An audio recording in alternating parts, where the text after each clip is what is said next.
Berita pertama, Justin Hubner cedera otak. Apakah bisa bermain di kualifikasi Piala Dunia nanti?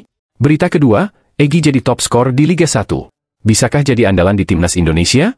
Berita ketiga, STY dan Jay Itzes beda pilihan dalam voting FIFA Best 2024, ini rinciannya. Berita keempat, Bang Jay buat media Italia kaget. Ini penyebabnya. Berita kelima, Menpora ungkap perkembangan proses naturalisasi Ula Romeni. Berita keenam, tetap dipanggil timnas Indonesia, ternyata kiper Cahya Supriyadi kena sanksi berat oleh PSSI. Simak 10 berita selengkapnya. Kabar buruk dari Justin Hubner, akan absen lama akibat gegar otak. Justin Hubner memberikan kabar terkait kondisinya yang sempat ditandu keluar lapangan karena cedera. Hubner tampil bersama Wolverhampton U21 menghadapi Aston Villa U21 pada lanjutan Premier League U21. Pertandingan yang digelar di Aston Villa Training Ground, Sabtu, 14 Desember 2024, itu, Wolverhampton U21 menang dengan skor 4-0. Di laga tersebut, Hubner dipercaya turun sejak menit awal. Tapi, dia tak bisa menyelesaikan pertandingan karena cedera jelang laga usai. Hubner harus ditandu keluar lapangan di menit ke-91 usai berbenturan dengan pemain lawan dan jatuhnya tidak sempurna.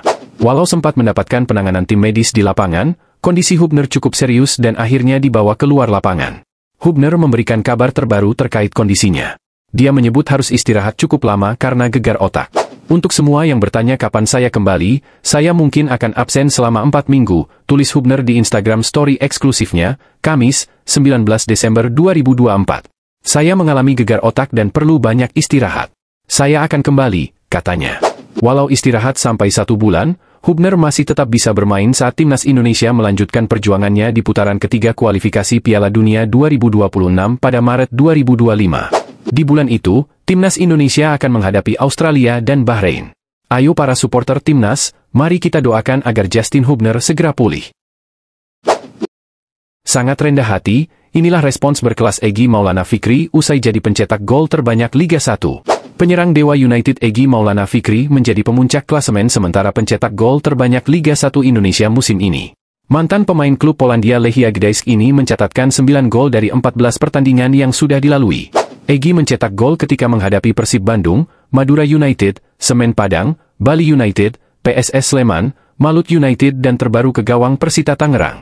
Terkait hal itu, Egy menegaskan dirinya lebih memprioritaskan kepentingan tim dibanding gelar individu sebagai pencetak gol terbanyak Liga 1 Indonesia musim ini. Sebenarnya saya pribadi tidak terlalu berpikir tentang top skor dan lebih fokus kepada tim. Hal yang lebih penting adalah melihat tim ini nantinya ada di posisi mana, ungkap Egy. Soal mencetak gol, pastinya ada rasa bangga. Tapi saya juga ingin terus menampilkan sesuatu yang lebih baik lagi agar bisa membantu tim terus naik di klasemen, sambungnya. Sementara itu, menanggapi kemenangan Dewa United atas Persita Tangerang, pemain timnas Indonesia tersebut menyatakan bahwa kemenangan ini layak mereka dapatkan berkat kerja keras dari semua elemen tim yang berupaya mendapatkan hasil maksimal. Kemenangan ini berkat kerja keras semua yang ada di tim. Dalam persiapan sebelum pertandingan, kami sudah melihat bagaimana cara bermain Persita, kata Egy. Memang apa yang menjadi instruksi pelatih mampu kami lakukan secara optimal. Jadi 3 poin ini cukup pantas untuk kami raih, tegasnya. Bagaimana menurut kalian? Vinicius Junior. Shin Tae-yong dan Jay Itzes beda pendapat dalam pilihan pemain terbaik FIFA. Beda pendapat antara pelatih dan kapten timnas Indonesia soal pilihan dalam pemain terbaik FIFA. FIFA mengumumkan Vinicius Junior sebagai pemain terbaik di penghargaan The Best FIFA 2024. Sementara itu kiper terbaik diberikan pada Emiliano Martinez dan pelatih terbaik pada Carlo Ancelotti. Selain itu, ada lagi dari sepak bola putri dengan terpilihnya pemain Spanyol Aitana Bonmati, kiper Alisa Naeher dan pelatih Emma Hayes. Selain itu, terpilih juga penghargaan FIFA Puskás dengan Alejandro Garnacho dan FIFA Marta Award pada Marta. 2 penghargaan lainnya adalah penghargaan FIFA Fan pada Guilherme Gandramor dan FIFA Fair Play pada Thiago Maia. Setiap negara diwakili oleh pelatih timnas, kapten timnas dan perwakilan media untuk memberikan hak suaranya terhadap pemain dan pelatih terbaik. Menariknya, FIFA membuka pilihan para voter untuk dipublikasikan. Kapten timnas Indonesia Jay Itzes dan pelatih timnas Indonesia Shin Tae-yong ternyata beda pendapat soal pemilihan pemain dan pelatih terbaik. Untuk pemain terbaik, Jay Itzes memilih Vinicius Junior sebagai pilihan pertama dengan Rodri sebagai pilihan kedua dan Jude Bellingham sebagai pilihan ketiga. Hal ini berbeda dengan Shin Tae-yong yang justru memilih Kylian Mbappe sebagai pilihan pertama. Bahkan pilihan kedua dipilih Shin Tae-yong adalah Erling Haaland dan justru Vinicius Junior menjadi pilihan ketiga. Untuk kiper terbaik, Jai Itzes memilih Ederson sebagai pilihan pertama diikuti oleh Unai Simon dan Emiliano Martinez. Kali ini, pilihan pertama Jai Itzes dan Shin Tae-yong sama, yakni Ederson. Sementara itu, Shin Tae-yong memilih Emiliano Martinez dan David Raya sebagai pilihan kedua dan ketiganya. Dalam memilih pelatih, Jai Itzes memilih Xabi Alonso sebagai pilihan pertamanya diikuti oleh Carlo Ancelotti dan Pep Guardiola. Pilihan berbeda pun dilakukan oleh Shin Tae-yong yang memilih untuk sesama pelatih timnas, pelatih Spanyol Luis de la Fuente. Shin Tae-yong pun memilih Pep Guardiola dan pelatih Argentina Lionel Scaloni. Selain Jai Itzes dan Shin Tae-yong, ada jurnalis senior dari Antara, Triono Subagio yang juga diminta FIFA untuk mengambil voting. Yoyok, sapaan Triono Subagio memilih Vinicius Junior, Rodri dan Jude Bellingham untuk pemain terbaik. Yoyok memilih Ederson, David Raya dan Emiliano Martinez sebagai kiper terbaik pilihan pertama, kedua dan ketiga. Yoyok memilih Carlo Ancelotti, Pep Guardiola dan Xabi Alonso sebagai pelatih terbaik. Bagaimana menurut kalian? Media Italia kaget Jai Itzes lebih populer daripada Dusan Vlahovic di Instagram, sebut Jai seorang bintang sejati. Media-media Italia tampak takjub dengan fakta bahwa pemain timnas Indonesia, Jai Itzes, begitu populer di media sosial Instagram, hingga pengikutnya melewati bintang Juventus, Dusan Vlahovic. Itzes bukanlah sosok yang begitu dikenal di Italia, dan sebuah media ternama di sana, GianlucaDiMarzio.com, yang dimiliki oleh jurnalis Gianluca Di Marzio, pernah mengulas sosoknya. Pada 21 November 2024 lalu, sebuah artikel yang ditulis Simone Pagliuca di situs tersebut membahas tentang para pemain timnas Indonesia dengan judul "Dari Orang Yang Tidak Dikenal Menjadi Bintang, Kasus Aneh Para Pemain Indonesia". Salah satu pemain yang dibahas adalah Jai Itzes, yang berkarir di kancah sepak bola Italia, Serie A bersama Venezia. Satu rasa penasaran akhir, kapten Indonesia bermain di Serie A. Namanya Jai Itzes dan dia adalah bek tengah dari Venezia asuhan Di Francesco, ulasnya. Seorang sosok yang tidak begitu dikenal di negara kita, namun, untuk menegaskan yang telah dikatakan, dia punya pengikut 2,6 juta, kini 2,8, di Instagram. Seorang bintang sejati, tulis Pagliuca dalam artikel tersebut. Media Italia lainnya, Sportellate, juga membahas tentang timnas Indonesia dalam artikel yang ditulis oleh Federico Sanseverino berjudul "Mimpi Timnas Indonesia ke Piala Dunia". Artikel yang terbit pada 27 November 2024 lalu itu turut membahas tentang bagaimana para pemain timnas Indonesia telah menjadi idola. Mereka membandingkan jumlah pengikut para bintang skuad Garuda, Marcelino Ferdinand dan Jai Itzes, yang lebih banyak ketimbang para bintang Serie A, seperti Dusan Vlahovic, Marcus Thuram, atau Vicha Kvaratskhelia. Di Instagram, Marcelino memiliki pengikut hingga 4,7 juta melampaui Vicha Kvaratskhelia, 3,6 juta. Selagi Jai Itzes memiliki 2,8 juta, lebih banyak daripada Marcus Thuram, 1,9 juta, dan Dusan Vlahovic, 2,4 juta. Hal ini, bagi Sportellate, menggambarkan betapa antusiasnya para supporter timnas Indonesia terhadap sepak bola. Para pemain tim nasional telah menjadi idola sejati, sebagai inkarnasi dari usia emas. Marcelino sendiri, untuk memberikan bayangan, punya pengikut 4,6 juta, kini 4,7 di Instagram, lebih dari Kvaratskhelia, Vlahovic, atau Thuram, sebagai contoh, dan telah menjadi testimonial untuk Gucci. Jai Itzes mengikuti dengan lebih dari 2,7 juta, kini 2,8 juta, pengikut di Instagram. Untuk memberikan bayangan lain, tulis media Italia itu. Jumlah pengikut itu menggambarkan betapa populernya Itzes di media sosial Instagram. Meskipun bukan pemain berstatus bintang di Serie A, dia justru memiliki pengikut yang lebih banyak ketimbang sejumlah pemain top di Italia, termasuk Vlahovic.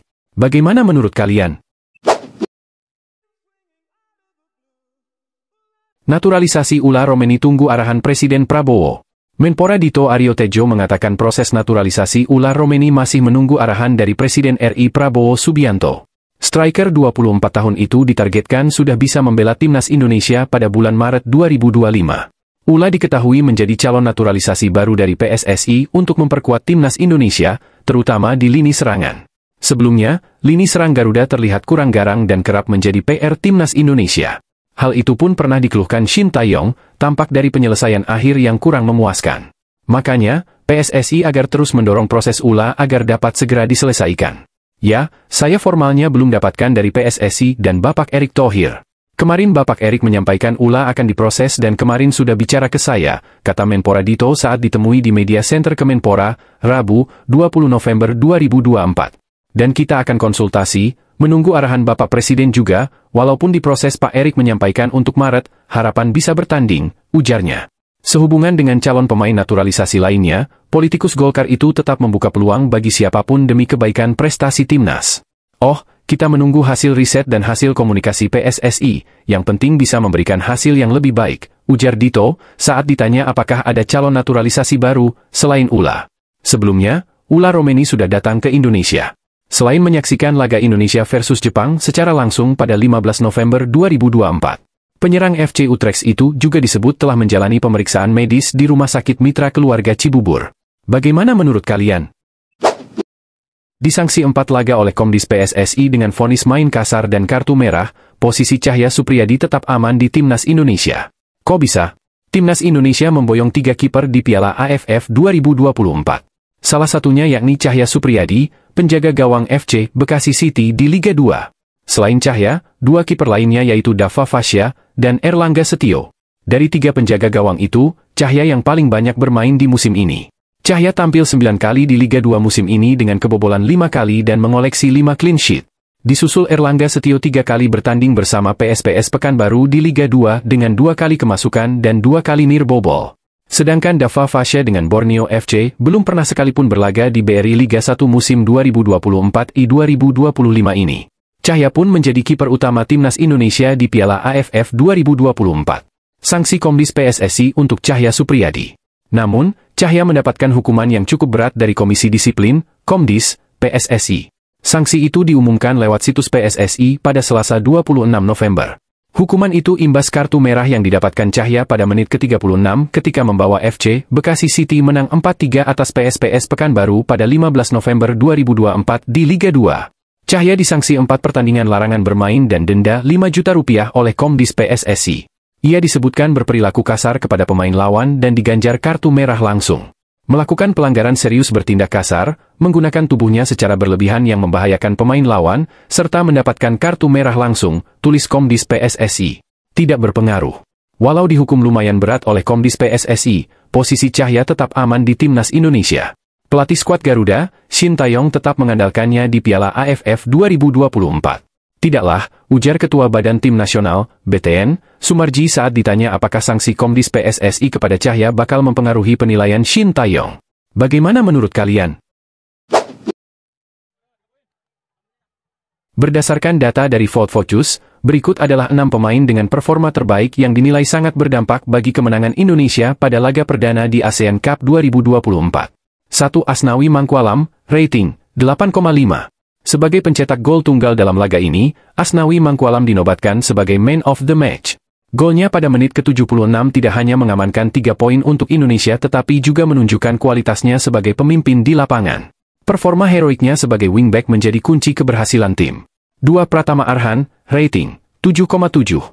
Pratama Arhan menjadi pemain dengan rating tertinggi kedua. Bermain penuh selama 90 menit, Arhan menunjukkan peran pentingnya di sisi sayap. Umpan-umpan matang serta lemparan ke dalam ikoniknya menjadi ancaman serius bagi pertahanan Myanmar. 3. Rafael Struijk, rating 7,5. Meski hanya bermain selama 45 menit, Rafael Struijk berhasil memberikan kontribusi besar dengan serangan-serangan tajam yang merepotkan lini pertahanan Myanmar. Walau belum berhasil mencetak gol, inisiatif serangannya layak mendapat apresiasi. 4. Cahya Supriyadi, rating 7,3. Sebagai penjaga gawang, Cahya Supriyadi tampil gemilang dengan beberapa penyelamatan penting yang menjaga gawang Timnas Indonesia tetap aman sepanjang laga. 5. Doni Tri, rating 7,1. Doni Tri tampil penuh selama 90 menit dan menjadi motor serangan dengan akurasi umpan yang mencapai 88%. Keberadaannya di lini tengah memberikan stabilitas dan kontrol permainan yang sangat diperlukan tim. 6. Arhan Fikri, rating 7,0. Pemain muda berusia 19 tahun ini menunjukkan potensi besar dalam laga debutnya di Piala AFF. Arhan Fikri bermain penuh selama 90 menit dan sempat melepaskan 1 tembakan ke arah gawang. Sebagai salah satu pemain termuda, penampilannya patut diacungi jempol. Bagaimana menurut kalian? Pemain Timnas Indonesia Mees Hilgers kena sorotan tajam pengamat Belanda usai berlaga bersama FC Twente. Pemain Timnas Indonesia, Mees Hilgers, menjadi salah satu sosok yang kena sorotan tajam dari pengamat asal Belanda usai FC Twente dibantai dengan skor 1-6 oleh PSV Eindhoven. Hilgers baru saja menelan pil yang sangat pahit ketika berlaga bersama klubnya, FC Twente, dalam laga lanjutan kasta tertinggi Liga Belanda 2024 I-2025, Eredivisie. Bertandang ke Stadion Philips, Eindhoven, tim asuhan Joseph Oosting dibantai dengan skor 1-6. Padahal, Sam Stein sempat membawa Twente unggul pada menit ke-10 melalui golnya, namun PSV membalas 6 gol secara berturut-turut. Hilgers bermain sebagai starter, namun pemain timnas Indonesia itu ditarik keluar pada menit ke-59, 5 menit setelah PSV mencetak gol keempatnya. Sejatinya, bek tengah berusia 23 tahun itu memegang peranan penting bagi FC Twente pada musim ini, dengan mengambil alih tugas Robin Proper yang pergi pada bursa transfer musim panas lalu. Namun demikian, menurut pengamat sepak bola Belanda, Leon ten Voorde, sang pemain timnas Indonesia masih belum bisa memenuhi ekspektasi. Mees Hilgers ingin segera mengisi peran dari Robin Proper yang pergi, namun setelah sebuah kekecewaan, dia masih mencari kompensasi terlalu cemas di area-area yang salah di lapangan, kata Leon ten Voorde, dikutip dari Twente Incite. Namun demikian, dia bukanlah satu-satunya pemain yang dikritik oleh ten Voorde, dengan Michel Flapp menjadi yang paling keras dikritik karena dianggap menyebabkan gol ketiga PSV. Dengan segala pengalamannya, Flapp harusnya menyadari pada saat injury time, bahwa bola harus dibuang, namun dia malah memberikan lemparan ke dalam secara cuma-cuma, katanya. Di laga-laga tandang yang penting seperti ini, dia sering gagal tampil memuaskan, dan itu terjadi lagi sekarang, tukasnya. Rekan Hilgers di lini pertahanan, Max Bruns, pun tak lepas dari sasaran kritikan pengamat asal Belanda itu. Koleganya, Hilgers, Max Bruns, kekurangan kepercayaan dan keyakinan diri bahwa dia pantas menjadi bek tengah selama beberapa pekan terakhir, tulisnya. Bagaimanapun, Twente perlu segera bangkit pada laga-laga berikutnya. Bagaimana menurut kalian? Mengejutkan, kontrak segera habis, harga pasaran Kevin Dix malah tembus nilai termahal usai debut bersama timnas Indonesia. Meskipun kontraknya akan segera habis, harga pasaran Kevin Dix malah mengalami kenaikan usai debut bersama timnas Indonesia. Pada November lalu, Kevin Dix melakoni debutnya bersama skuad Garuda dalam laga kontra Jepang di kualifikasi Piala Dunia 2026. Dix tidak mampu menyelesaikan babak pertama dalam laga itu, yang berakhir dengan kekalahan 0-4 untuk timnas Indonesia, namun tetap tampil merepotkan. Dia ditarik keluar saat kedudukan masih 0-1 dan timnas Indonesia kemudian kebobolan 3 gol setelah dirinya meninggalkan lapangan. Di level klub sendiri, Kevin Dix menjadi salah satu sumber gol untuk FC Copenhagen setelah melesatkan 8 gol dan 3 assist dari 29 penampilan di semua ajang. Bek serbabisa berusia 28 tahun tersebut merupakan eksekutor utama FC Copenhagen untuk penalti. Namun, kontrak Dix bersama FC Copenhagen bakal berakhir pada musim panas tahun depan dan rumor kepergiannya telah bersirkulasi menjelang bursa transfer musim dingin. Klub asal Jerman, Borussia Mönchengladbach, dikabarkan menaruh minat kepadanya dan siap untuk bergerak pada bursa transfer Januari 2025 atau musim panas mendatang ketika kontraknya habis. Biasanya, harga pemain akan menjadi semakin murah jika kontraknya akan segera habis, namun Dix justru mengalami kenaikan harga. Harga pasaran pemain timnas Indonesia itu telah mengalami peningkatan selama setahun terakhir, dengan kenaikan teranyar terjadi pada 10 Juni 2024. Sejak Juni 2024, harga pasaran Dix adalah 69,53 miliar rupiah menurut situs Transfermarkt. Namun, pada Senin, 9 Desember 2024, kemarin, harga pasarannya meningkat lagi. Kevin Dix diketahui bernilai 78,22 miliar rupiah dalam harga pasaran terbarunya di situs Transfermarkt. Ini merupakan puncak harga untuk Kevin Dix sepanjang karirnya, alias harga termahal yang pernah direngkuh olehnya sebagai pemain sepak bola. Menarik ditunggu bagaimana harga pasaran Dix ke depannya, terutama karena dia berpotensi gabung dengan klub yang lebih besar dan bisa memainkan peranan penting di timnas Indonesia untuk kualifikasi Piala Dunia 2026. Bagaimana menurut kalian? Disebut tak pantas jadi starter oleh pelatih Almere City, ini jawaban telak Tom Haye. Pemain timnas Indonesia, Tom Haye, merespons setelah disebut tidak pantas menjadi starter oleh pelatihnya. Sang gelandang berusia 29 tahun itu sedang mengalami kesulitan di klubnya, Almere City, pada saat ini.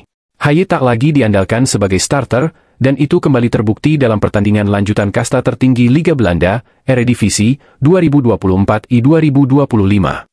Pemain timnas Indonesia itu hanya menjadi penghuni bangku cadangan setelah dikatakan oleh pelatihnya, Hedwiges Maduro, bahwa dia bukan sosok yang cocok untuk menghuni starting line-up tim papan bawah.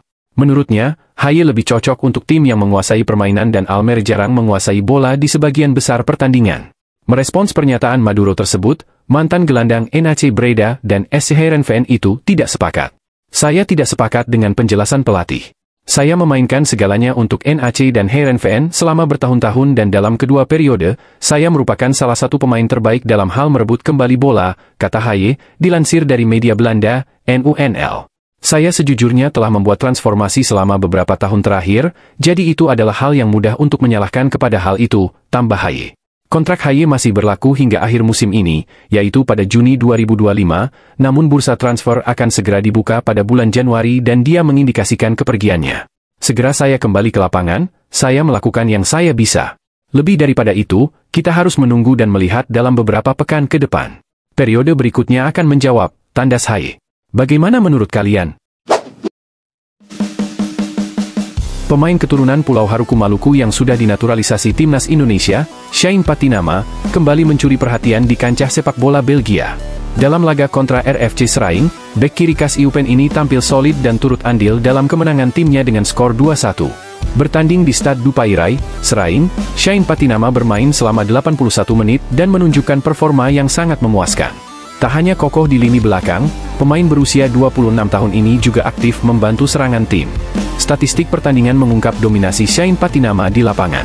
3 sapuan, 1 intercept, dan 2 tackle sukses ia catatkan untuk menghalau serangan lawan. Selain itu, akurasi umpannya mencapai 94% dengan 1 umpan kunci yang mengancam gawang lawan. Kontribusi Shane tak hanya terlihat dari sisi defensif. Shane Patinama juga aktif membantu serangan dengan 65 kali sentuhan bola dan 2 umpan panjang akurat. Performa apiknya ini pun diakui oleh SofaScore yang memberinya rating 7,1. Kemenangan atas Seraing membawa KAS Eupen tetap bersaing di papan tengah klasemen Liga 2 Belgia. Sementara itu, Shane kini tengah bersiap untuk membela timnas Indonesia dalam laga kualifikasi Piala Dunia 2026. Pujian dan ekspektasi tinggi pun kini mengiringi langkah Shane Patinama. Publik sepak bola Indonesia berharap pemain berdarah Maluku ini mampu membawa angin segar bagi skuad Garuda. Bagaimana menurut kalian?